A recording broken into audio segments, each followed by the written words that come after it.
ஏமா எல்லாரும் பாக்கி கொடுத்தாங்களா? கொடுத்துட்டாங்க. நீ இருக்கிற இடமாச்சேப்பா, தப்பு நடக்குமா? அது எவ்வளவு சோறு மீந்து போச்சு? 2 ரூபாய் சோறு. 2 ரூபாயா? இந்தம்மா.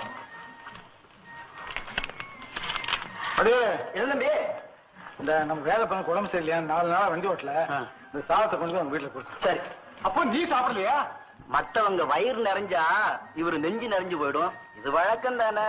ஏய், வாயால வாழ்த்துறாங்களே, அதை நம்ப முடியல. வயிறு வாழ்த்தா நிச்சயமா நம்பலாம்ப்பா.